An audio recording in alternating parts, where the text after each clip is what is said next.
de computadora, compartir. Habíamos quedado en el mecanismo de defensa de la identificación. Y el último que quedaba por ver es el de fantasía. Es otro mecanismo de defensa. Fantasear que uno realiza cosas extraordinarias, rimbombantes, trascendentales, significativas para el beneficio de la humanidad. Es una construcción mental idealizada de una persona o situación que sirve para compensar una realidad contraria. Algunas personas escapan de sus frustraciones y limitaciones fantaseando que son ellas las que ganan, que son admiradas, que satisfacen también su deseo. ¿Se escucha bien, verdad, mis hermanos? Ok, perfecto. ¿Se escucha bien? Excelente. Alivian algo las frustraciones, pero es un escape de la realidad. Si la persona es muy dada a la fantasía, llega a ser abstraída, aislada de la realidad y de las demás personas en sí misma, y no se adapta a las circunstancias de la vida. En Brasil se tiene un estereotipo de los chilenos, que es que los chilenos son muy exagerados en cuanto a la estadística o a contar los testimonios de lo que ocurre en las iglesias evangélicas en Chile. Son como esto del chiste de una persona que es exagerada, todas las cosas, pescaba un pescado gigante, grande, y después le amarra las manos para que no agrande tanto los peces que ha pescado, después dice, pescamos un pez, pero así, con un tremendo ojo. Bueno, esa es la idea de la fantasía. Por ejemplo, cuando se dice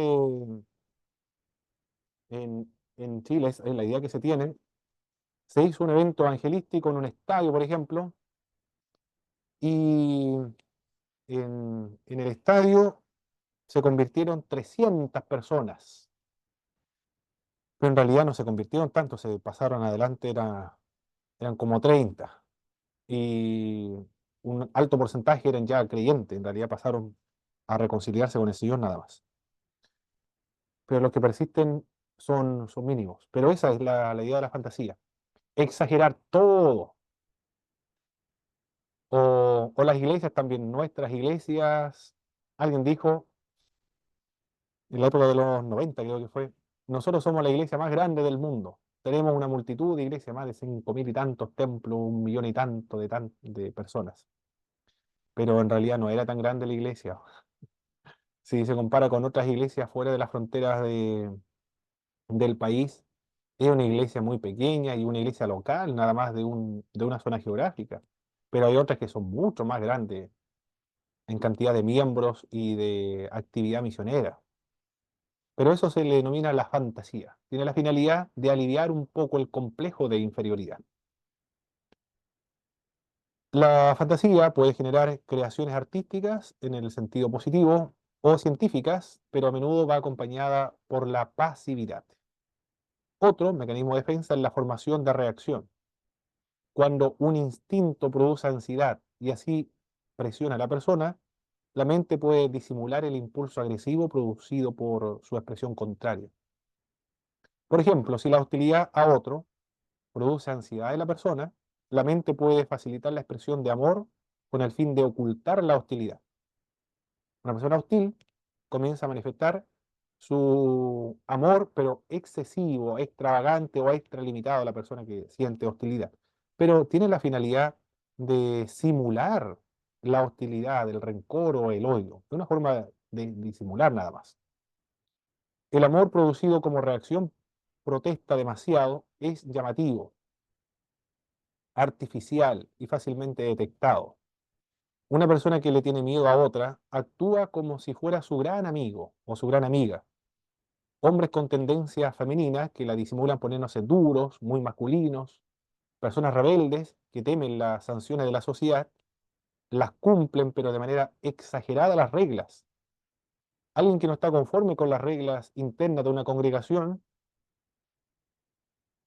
puede puede disimular esa molestia con las reglas, cumpliéndolas exageradamente, o también reprochando la actitud de otro cuando no las cumple.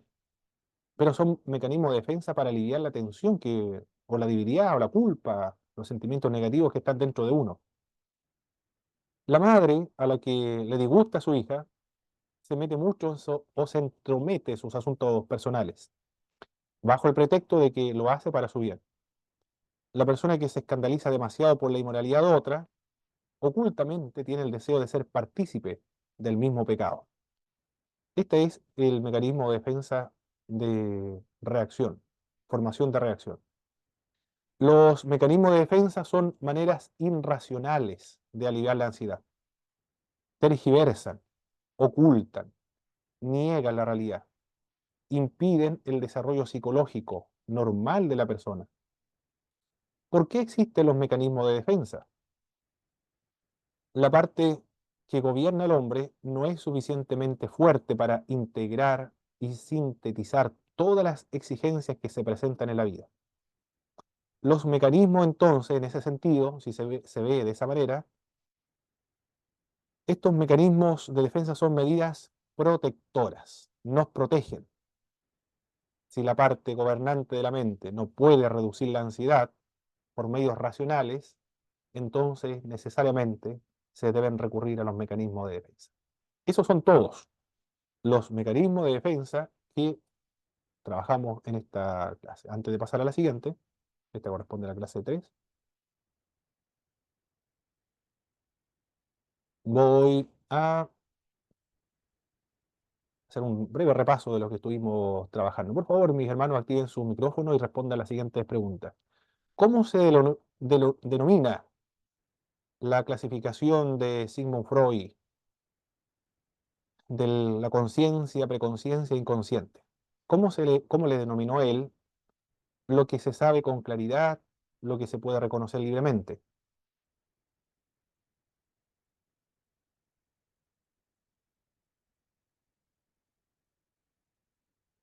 Lo que está en la superficie, lo que se recuerda fácilmente, que no tiene que rebuscarlo.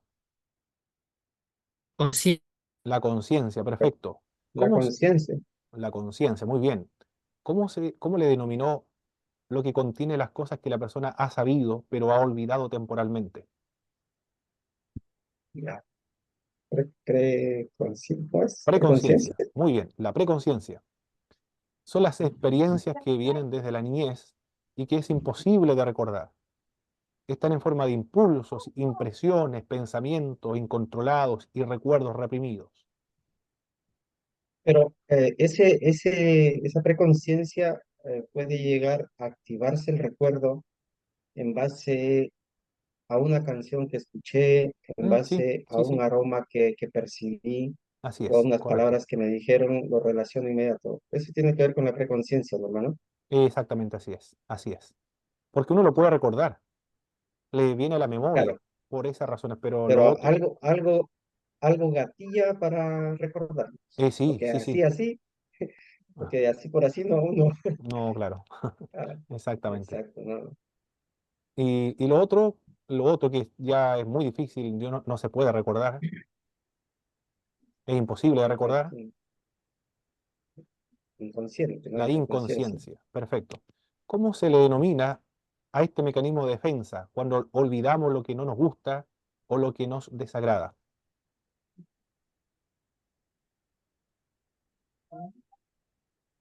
Proyección. Olvidarnos lo que, La ¿no? represión. Muy bien. Reprimimos, Represión, olvidamos. La ¿no? represión, Olvidar, correcto. la represión. Eso es. ¿Cómo se denomina cuando yo transmito o proyecto mis defectos, debilidades, vulnerabilidades y mis pecados sobre otra persona? Proyección. Proyección, muy bien. Cuando yo justifico mi pecado, mi debilidad, mi falla, mi delito, mi crimen, No. digo, por ejemplo, yo robo para ayudar a los pobres y porque los ricos se hicieron ricos arbitrariamente. Esa era, esa es la Racionalización.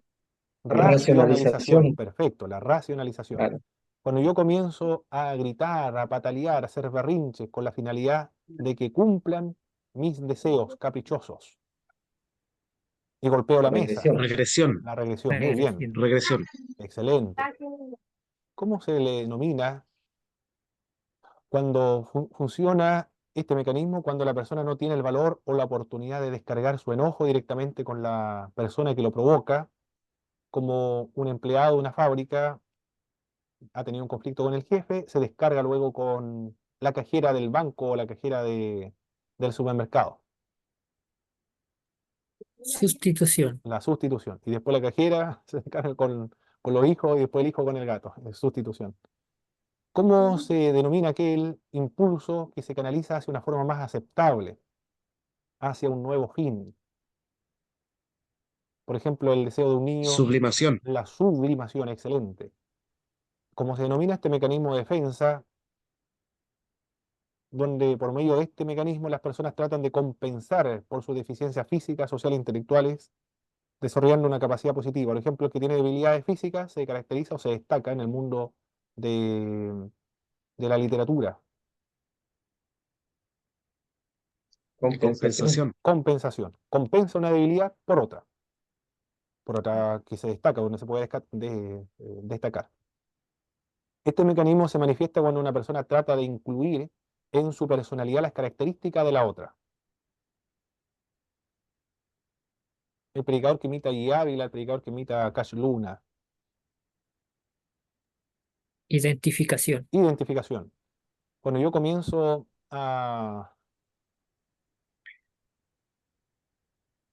en mi mente a inventar cosas extraordinarias acerca de mi denominación. Y digo que la denominación es la más grande del mundo, Fantasías. la fantasía. Muy bien. EU es la sustitución de comportamientos, pensamientos, sentimientos que resultan inaceptables por otros diametralmente opuestos, como por ejemplo, tengo hostilidad hacia quién puede ser una autoridad y exagero mi aprecio, mi admiración y mi amor por esta autoridad. Formación de reacción. Muy bien, estoy simulando nada más, no es verdadero, auténtico, simulando nada más. Perfecto. Eso es lo que estuvimos trabajando con respecto a los mecanismos de defensa y ahora vamos a observar una técnica de la consejería que tiene que ver con la técnica no directiva. Con esto vamos a trabajar ahora.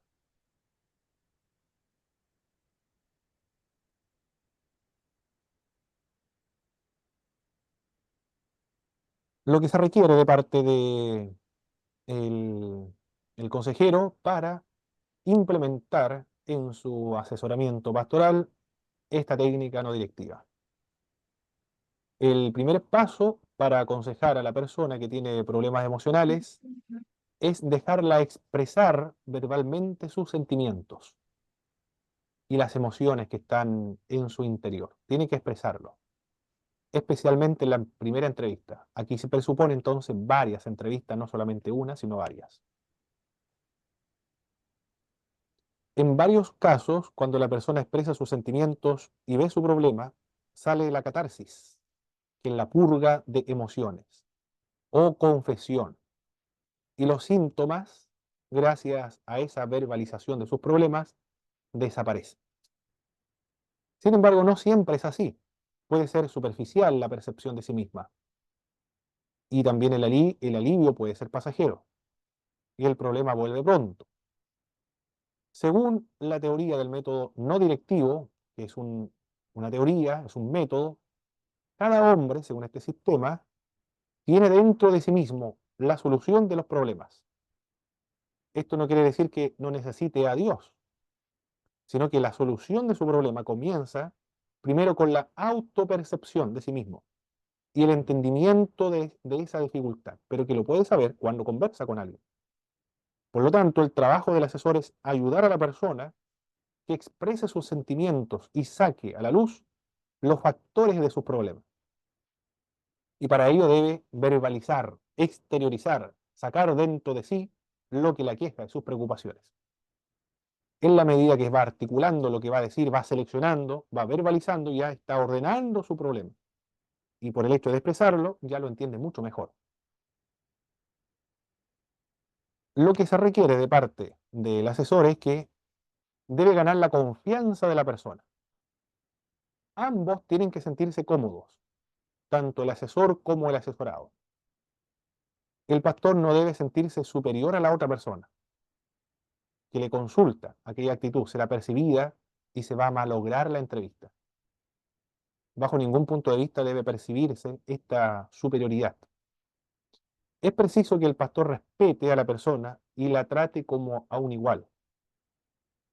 El consejero demuestra su respeto, dando al asesorado la impresión de que su problema es el asunto más importante y el único asunto en ese momento en particular cuando se está llevando a cabo la consulta. De esa manera demuestra el respeto. Es decir, este tema por ahora es el más importante que debemos resolver. Por eso le escucha y debe demostrarlo y exhibir, manifestarle esa preocupación. La primera vez que una persona acude al pastor para ser asesorada es probablemente que experimente varios sentimientos. ¿Cuáles son estos sentimientos en primera instancia, en la primera entrevista? Está muy preocupada por su problema, pero también la incertidumbre del resultado de la consejería. No sabe si la consejería va a funcionar o no va a funcionar. Tiene temor de que el pastor la censure. Mire, cómo va con esa actitud. Tiene mucho temor de que le llamen la atención por el tema que va a plantear. La confianza, la atención, la sinceridad del pastor infunde la confianza en el corazón del consultante. Eso es lo que se debe ganar, la confianza primero de la persona. Aceptar, en segundo lugar, incondicionalmente al asesorado. Es importante en el asesoramiento aceptar al aconsejado tal como es. Debe aceptarlo con valor y también con dignidad, porque lleva la imagen y la semejanza de Dios. Si es cristiano, la imagen y semejanza de Dios. Y que está en un proceso de crecimiento espiritual. No juzgará a la persona, ni tampoco le va a predicar un sermón, porque no es una predicación esto, es consejería pastoral. No lo va a juzgar porque no es un tribunal de justicia. La responsabilidad en la consejería pastoral del pastor es comprender, escuchar y anunciar el Evangelio. El condenar, eso es prerrogativa de Dios. Dios va a producir en el creyente esa tristeza que lo lleva al arrepentimiento. Pero el pastor anuncia el Evangelio. Para desarrollar la capacidad de aceptar a otros, se necesita el dominio propio, una preparación previa, experiencia, comprensión. Usted verá que los consultantes tienen ideas, ideales, conductas que son muy diferentes a nosotros. Le podrán parecer chocantes y ofensivos en algunas ocasiones.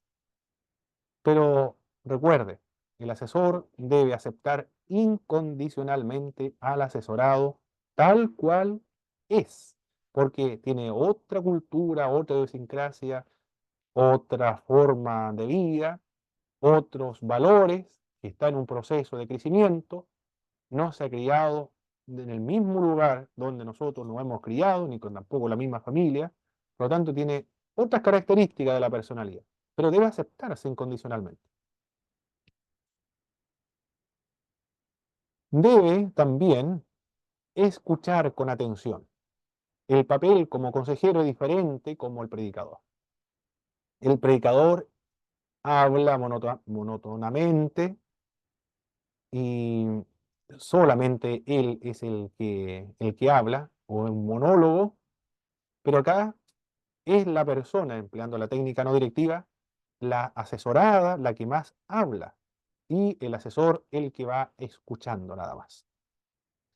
Las autoridades de psicología pastoral están de acuerdo en que el escuchar atentamente al asesorado es el factor más importante del aconsejamiento. Es un proceso que avanza en el proceso de la recuperación. En la escucha ayuda ya a avanzar en el proceso de la recuperación o de la solución de conflictos. Muy importante la escucha entonces. Dice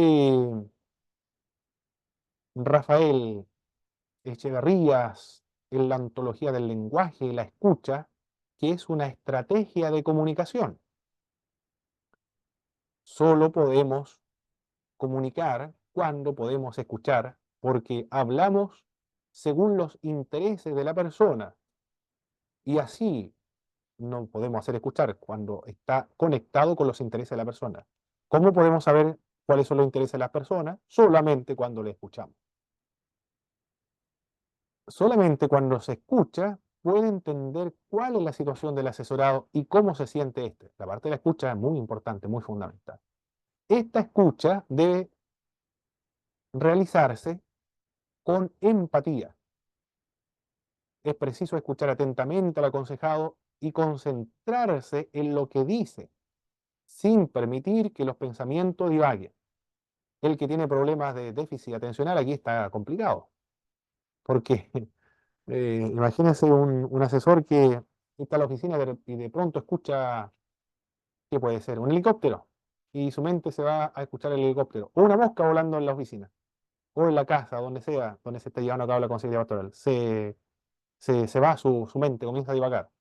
O está con el celular, eso sería catastrófico, mis hermanos, ¿no? Catastrófico, imagínense la consejería pastoral, el pastor viendo el celular. O tiene el celular en la mesa, mirándolo, y de pronto ve el celular. Hace algunas maniobras ahí, busca algunos números, deja el celular y lo sigue mirando. Y después otra vez vuelve a ver su celular. No, eso sería catastrófico, eso se debe evitar. En la mañana estuvimos hablando esto con los pastores y ellos indicaron, sí, efectivamente, eso me ha pasado a mí, dijeron. Yo he conversado con los pastores y resulta que están mirando el celular y uno después piensa, parece que el celular es mucho más importante que lo que yo le estoy diciendo al final. No le digo todo lo que tenía que decirle porque me doy cuenta que no me está escuchando realmente, está más preocupado el celular. Entonces, para no seguir interrumpiendo, yo mejor me voy, dijo el hermano. Entonces, el recurso práctico, el problema que vemos ahora, entonces, es que el celular esté apagado, quede fuera en algún lugar aparte, distante, donde se lleva a cabo la consejería pastoral. Pero debe escucharse con empatía, no tiene que divagar, no debe distraerse, debe mirar a los ojos cuando se está llevando a cabo la consejería pastoral. Esta última década las neurociencias han destacado en el rol de las neuronas especulares o las neuronas espejo. Estas neuronas tienen una función muy importante en el ser humano. Se le denomina dada a cierto tipo de neuronas que se activan cuando un animal o persona desarrolla la misma actitud que está observando, ejecutar por otro individuo de su misma especie. Por ejemplo, cuando usted está leyendo un libro, está leyendo, puede ser historia, y usted se identifica con un pueblo, y resulta que el pueblo ha sufrido un atropello, ha sufrido violación a los derechos humanos, un genocidio, y uno se lamenta, se siente mal. ¿Por qué uno se siente mal cuando está leyendo un caso de genocidio, por ejemplo? Porque están funcionando las neuronas espejos. Es parte de la naturaleza de los seres humanos. De los animales también está. Cuando uno está viendo un documental de personas que han sufrido, uno se siente muy mal, incómodo, le da mucha tristeza, angustia y anda un poco depresivo por un tiempo, por un breve tiempo. Cualquier problema que ocurra con cualquier grupo, por ejemplo, me ha pasado con los armenios, el genocidio de los armenios, de parte del imperio en esa época turco, o la guerra de Nagorno-Karabaj, perdieron todo Nagorno-Karabaj por los de Azerbaiyán. Mire, yo ni siquiera soy armenio, no tengo ninguna característica, ninguna relación con los armenios. La única afinidad con los armenios es que fueron los primeros cristianos en reconocer el cristianismo como la religión oficial del país en el año 301, pero más allá nada más. Pero sin embargo, al leerlo, me conmueve el sufrimiento que han tenido que experimentar. ¿Por qué me pasa eso? Porque las neuronas espejo están funcionando. Esa neurona espejo está relacionada con la empatía. Se debe escuchar con empatía, con comprensión, identificarse con la otra persona que se está hablando. De esa manera se produce esta mayor concentración y la persona que va a escuchar se siente respetada, porque en ese momento es el tema más importante que se está hablando, comentando. Reflejar y responder. Con frecuencia, los consejeros reflejan verbalmente lo que dice el aconsejado, para que él sepa que comprendemos sus sentimientos. Así lo anima a seguir hablando acerca de su problema. Es decir, parafrasea lo que está diciendo. Usted me está diciendo esto, lo expresa con sus propias palabras. Usted quiere decir esto, ¿verdad? ¿Estoy lo correcto? ¿Lo he entendido bien? Sí, exactamente, eso es lo que quiero decir. O lo van a corregir si ha escuchado mal. Entonces debe verbalizar o debe parafrasear lo que está diciendo. Le debe hacer preguntas también si no entiende muy bien. El asesor trata de reflejar sus sentimientos, parafraseando lo que dice o lo que siente el asesor.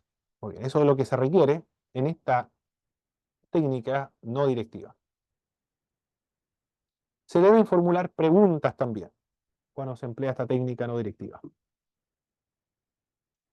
Las características de estas preguntas, ¿cuáles son? Que no demanden respuestas muy amplias. Perdón, que demanden respuestas amplias, no tan concretas, específicas y cortas, sino respuestas amplias. Muchos de los problemas humanos tienen raíces escondidas bajo la superficie. Los consultantes a veces presentan solamente los síntomas y no se dan cuenta del problema verdadero. También algunas personas se comportan mal porque así consiguen ciertos fines apetecidos. En tales casos conviene que el pastor y el aconsejado miren bajo la superficie y noten los móviles que surgen de estas experiencias conflictivas. Estas preguntas que demandan respuestas amplias pueden ser: ¿cómo se sentía usted acerca de los cargos de su vecino? ¿Qué pasó luego? Se deben evitar preguntas que limiten la expresión del asesorado, tales como: ¿se sentía usted frustrado porque perdió el negocio? Ay, no tiene que, en la pregunta no tiene que estar la respuesta implícita. Tienen que ser preguntas que demanden respuestas muy abiertas. ¿Ha dejado de pensar en ella? Evitar las preguntas que demanden respuestas monosilábicas, es decir, sí o no. No tiene que plantear preguntas que demanden respuestas monosilábicas. La pregunta debe ser muy abiertas, que demanden respuestas amplias y abiertas, no concretas ni específicas. Las preguntas no deben ser directas. Si formula preguntas directas, le dará la impresión al asesorado que le están sometiendo al interrogatorio. La consejería pastoral no es un interrogatorio, es un diálogo, una conversación entre amigos, entre iguales, entre hermanos. Es una compañía espiritual. Es mejor comentar: no sé cómo se sentirá una persona que tenga un hijo rebelde. Es mejor esa pregunta que la otra, más directa. ¿Cómo se siente usted en cuanto a su hijo rebelde? Ya, es como, parece que con esa pregunta me están acusando. Me siento incómodo cómo se siente usted teniendo un hijo rebelde. La mejor sería: no sé cómo se podría sentir una persona que tenga un hijo rebelde. No preguntar simultáneamente más de una pregunta, sino una pregunta a la vez. ¿Cómo se sentía usted ante este problema? ¿Había tenido en otras ocasiones problemas semejantes? ¿Y cómo lo solucionó? Ya son 3 preguntas. No, ya, no pueden ser tantas preguntas. Tienen que ser una pregunta a la vez. No conviene preguntar por qué. Ahí sí que hay un problema. Y si se pregunta el por qué, a menos que la respuesta, por supuesto, sea positiva. Si el pastor pregunta al consultante: ¿por qué usted no disciplinó a su hijo? ¿Cuál es la sensación que se produce en usted cuando escucha esta pregunta? ¿Por qué no disciplinó usted a sus hijos? ¿Cuál es la sensación que le produce cuando escucha esta pregunta? Negligencia. Un ataque, una culpabilidad. Lo está, lo está haciendo sintiendo culpable, claro. O también: ¿y por qué no viene más a la iglesia? ¿Por qué no lee más la Biblia? ¿Por qué no ora más? Entonces, es como que me están reprochando la actitud. Bueno, no debe plantear esa pregunta del por qué. Otra pregunta: ¿pero por qué no? Porque a menos que demande una respuesta positiva, por supuesto. Puede indicar que desaprueba la conducta del asesorado y así el aconsejado se puede poner a la defensiva. Con esta pregunta va a bloquear la conversación, porque me están ofendiendo, voy a tener que comenzar a defenderme ahora entonces. Ya cierro mi corazón y se se perdió la posibilidad de ayudar a un hermano o a una hermana que ha ido a pedir consejería pastoral. Las características de las preguntas entonces deben demandar respuestas amplias, no tienen que ser directas, una pregunta a la vez. No conviene preguntar por qué, porque esas preguntas son muy agresivas o muy parece que me están acusando de algo. Encontrar soluciones también. El pastor escucha, formula preguntas cuando sea necesario para estimular al asesorado a hablar acerca de sus sentimientos. Explora la faceta significativa de este problema. Aclara a veces lo que expresa el consultante. Interpreta y juntos llegan a entender el problema. Ambos, tanto el pastor como el asesorado. Hay casos en que el pastor ofrece alternativas, porque recuerde que la meta no directiva, la solución lo tiene el consultante, pero depende también de la personalidad, porque depende de cuál conflictivo sea el problema, porque a veces puede estar muy bloqueado y no habla mucho tampoco y está muy desordenada su mente para articular las ideas debido a la presión en la cual se encuentra. Entonces, en ese sentido, el pastor puede ofrecer las alternativas que él ha logrado visualizar. Y esta alternativa no lo había pensado el asesorado, pero ambos deben entender el problema, no uno solo, ambos.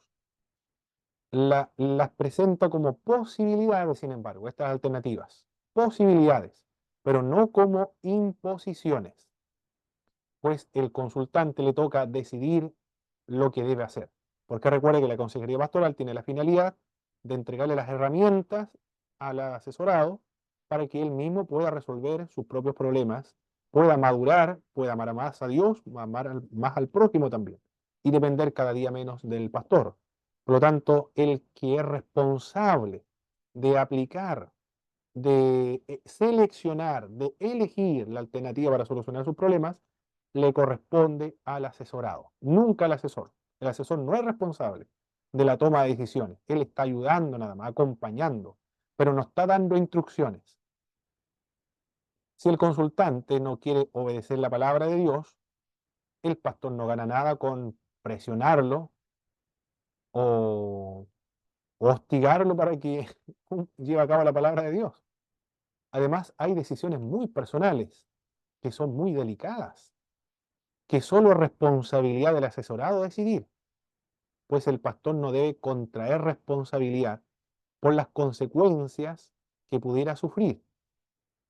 Aquí el asesor debe evitar todo tipo de imposiciones, de instrucción, puesto que va a adquirir un compromiso y una responsabilidad de las consecuencias de ese consejo. El consejero experimentado tiene mucho cuidado de no permitir que el aconsejado dependa de él, porque recuerde, la consejería tiene la finalidad de que no dependa del pastor, sino que dependa de sí mismo por medio de los principios bíblicos. Si esto acontece, ha fracasado. Si el asesorado depende del pastor siempre, ha fracasado en la consejería pastoral. El pastor, cuando estime conveniente, debe dar por terminadas las sesiones, pero este término de las sesiones debe ser de mutuo acuerdo y debe dejar la puerta abierta para futuras entrevistas, pero debe finalizar de mutuo acuerdo, no de manera unilateral. Cuando termina la consejería, el asesor ora por la persona y luego cumplió su rol. Después, la persona tiene toda la responsabilidad de aplicar, de escoger, de seleccionar las alternativas para solucionar sus problemas, y el pastor se desliga de esa responsabilidad, se desatiende, se aleja de esos problemas porque no son suyos. Esos problemas los resuelve Dios. Él estuvo allí como un instrumento, como un mediador, pero no son suyos, no debe cargar con problemas ajenos, porque eso es entre el asesorado y Dios, y él no es Dios para cargar con problemas ajenos. Por lo tanto, con la oración, con el escuchar, con ayudar a otro a comprenderse a sí mismo y buscar las soluciones, la alternativa, ha cumplido su rol, pero no lleva esos problemas a su casa, porque le va a traer un conflicto emocional. Ya tiene conflictos emocionales con la iglesia, por lo tanto, un problema más, esto le va a cansar y le va a traer complicaciones posteriormente emocionales, úlceras nerviosas, con tantos problemas que le van a llevar los hermanos de la iglesia. Tiene que desprenderse de esos conflictos. Ese es el consejo que dan los de consejería pastoral. Es complejo porque uno es un ser humano, ha escuchado a otro y empatizado también, pero eso es lo ideal, no llevar las cargas que no le corresponden, porque esas cargas lo lleva el Señor y el asesorado. Muy bien, eso es lo que teníamos que ver con respecto a esta técnica no directiva. Ahora vamos a repasar brevemente lo que estuvimos trabajando. Por favor, mis queridos hermanos, activarnos un micrófono y sus cámaras, respondemos lo siguiente. ¿Cuáles son los pasos en la técnica directiva? ¿Qué es lo que debe realizar el asesor para cumplir eficientemente esta técnica no directiva? Ganar la confianza del, Lo primero, la confianza. Muy bien. Debe tener la confianza de la otra persona. ¿Qué más? Lo segundo, Aceptar incondicionalmente al asesorado. aceptarlo incondicionalmente. Muy bien, excelente. ¿Qué más? Escuchar. escuchar, Escuchar, muy bien. ¿Qué más? Y escuchar Empatía. con empatía. ¿Cuál es empatía, la idea de la empatía? ¿Cómo? ¿Qué es lo que significa empatía? Ponerse en el lugar del otro. Ponerse en el lugar del otro. Perfecto. ¿Qué más? Aparte de escuchar con empatía. Reflejar y responder. Muy bien, reflejar y responder. Eso significa, traduzco lo que me están diciendo y trato de parafrasear para ver si estoy entendiendo bien o estoy entendiendo mal. Y pregunto para asegurarme de que estoy entendiendo bien. Muy bien. ¿Qué más? Formular pregunta, lo otro. Y luego, lo último,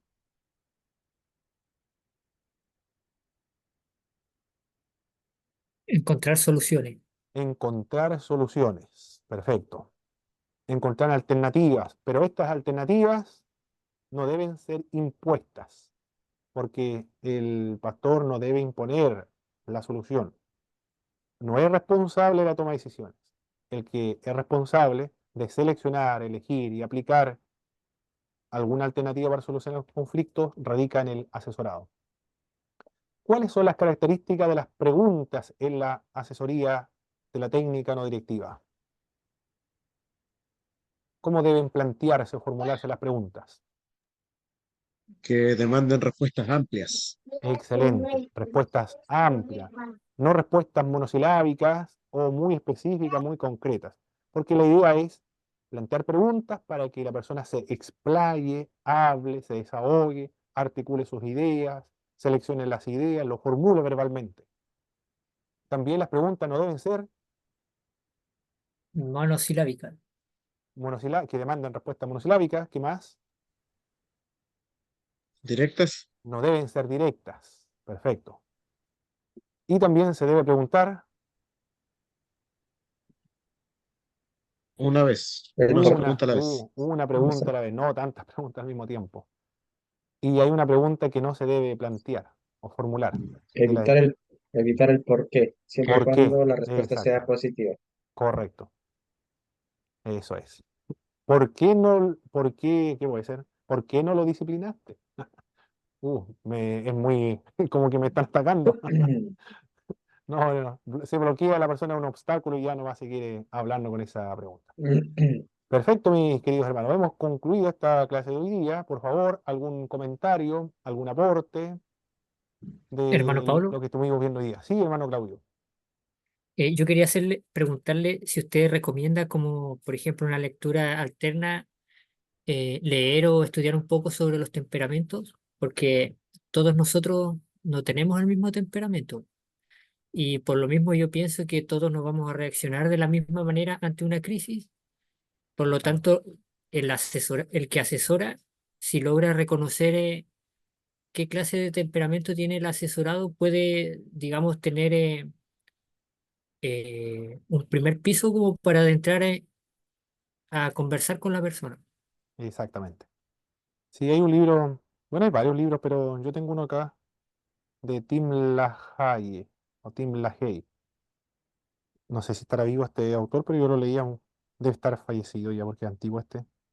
Y aquí aparece el rostro ya de una persona anciana. Este es uno de los Ujú. libros Porque que yo tengo. estuve leyendo algo de los temperamentos y, bueno, cuando leí sobre el temperamento que es predominante en mí, yo ¿Mm? quedé como sorprendido porque yo dije, como, es como que alguien está diciendo cosas de mí que ni siquiera me conoce o nunca me ha visto. Entonces leí las virtudes, los defectos y, bueno, es increíble. Mm. Muy bien, hermano Claudio, excelente. Sí, por supuesto, mientras más conocimiento tenga de la naturaleza humana, le va a ayudar a cumplir con la tarea de la consejería pastoral. Los libros de psicología le van a ayudar bastante, una introducción a la psicología, artículos de psicología o de antropología también. Recuerdo que la teología evangélica conservadora utiliza todos esos medios para conocer la naturaleza humana, sociología, antropología, entre tantas cosas que hay que conocer para desempeñarse en el ministerio cristiano. Son exigentes las demandas de los miembros de las iglesias de hoy, mis hermanos. Ya no es como la época de los 70. Ahora sí son muy exigentes los hermanos. Si no, si los que lideran no están bien preparados, van a buscar otras iglesias donde se le preste y rinda un mejor servicio. Pero eso es responsabilidad de todos nosotros los creyentes, no solamente los pastores, de todos los líderes cristianos tenemos que ser responsables de capacitarnos, educarnos, buscar información para ayudar a los miembros del cuerpo de nuestro Señor Jesucristo. ¿Alguien más, mis hermanos? ¿Qué más? Antes de estarnos retirando y despidiéndonos. Ya, sí, yo quería comentar algo, hermano Pablo, mis hermanos. Esta semana, dentro de la institución donde yo trabajo, siempre nos capacitan, ¿no? Entonces, una de las capacitaciones que tuvimos fue el tema de resolución de conflictos, ¿ya? Así tiene toda relación con lo que estamos viendo, ¿no? O sea, dentro del mundo secular. Y estábamos viendo el tema de la asertividad, ser asertivo. Mm. Entonces, yo le voy a compartir ahí, hermano, bueno, no sé si se ve, no sé si se ve bien, pero este es un Es, test sí, de la asertividad. Ya, es un test de la asertividad y algunas de las preguntas que hacen este test indican, ¿no? Para ver cuán asertivo soy. Por ejemplo, ¿puedo admitir haber cometido un error? ¿No? Entonces, preguntas que yo me hago. Ya iba con el tema del temperamento, para ver ese tema. ¿Puedo decir a la gente que no me gusta su comportamiento? ¿Puedo responder con firmeza? ¿Puedo responder con asertividad a una humillación verbal? Entonces, esto nos da las directrices para ver un poco el tema del comportamiento, ¿no? Entonces, ¿estoy en condiciones yo o sea, de ser asertivo cuando alguien me humilla verbalmente o me humilla? Estoy en esa condición, entonces, eh, bueno, uno va respondiendo, son tres números, el que es nunca, uno más o menos, a veces es dos y tres. Y de este total ya usted lo suma, saca y entonces ahí ves, y ahí te da los resultados. Entonces ahí es donde uno empieza a trabajar en lo que más le cuesta. correcto. Entonces yo esto lo relaciono y lo llevo también, como escuchaba una prédica en la cual hablaba de, bueno, yo como informático nosotros usamos mucho la lógica, ¿ya? Y los seres humanos usamos la lógica. Entonces, este pastor decía, oye, si tú como ser humano usas la lógica y crees que con la lógica lo haces bien, porque son pasos seguros para tú lograr un objetivo. Esa es la lógica. Imagínate si a la lógica tú le antepones la palabra teo. Mm, Y a la lógica le pones la palabra teo y lo vuelves teológica. mm. Le agregas a Dios a tu lógica. Imagínate la perfección que puedes llegar teniendo como Dios. O sea, Correcto, un correcto. ejemplo maravilloso que en verdad me gustó muchísimo. Me gustó muchísimo el tema de, por eso dice, oye, nosotros los seres humanos usamos la lógica. Ya, entonces, pero ¿qué es la teología? ¿Qué es la teológica, no? Es ponerle a tus pasos, a lo que tú crees que haces bien, ponerle a Dios adelante y con Exacto, eso lo vas a mejorar. Entonces, claro. eso yo aplico a esto, ¿no? Esta es la lógica que me dice un especialista, que me dice alguien que confeccionó. Mm, Pero yo a esto le pongo, lo teo y lo convierto para hacer las cosas mejor. Eso claro es lo que que sí. quería aportar, hermano Pablo. Para ser mejor creyente, mejor cristiano. Mejor creyente, mejor Y por cristiano. medio de un método muy práctico, muy práctico. Porque en la Biblia dice desarrollar la imagen del Señor Jesucristo. Bueno, ¿y cómo lo hago ahora? Por medios prácticos. Exactamente. Así es. Eso. Muy bien, mis queridos hermanos, vamos a concluir entonces con una oración a nuestro Señor. Hermano Víctor, por favor, nos dirigen una oración para concluir.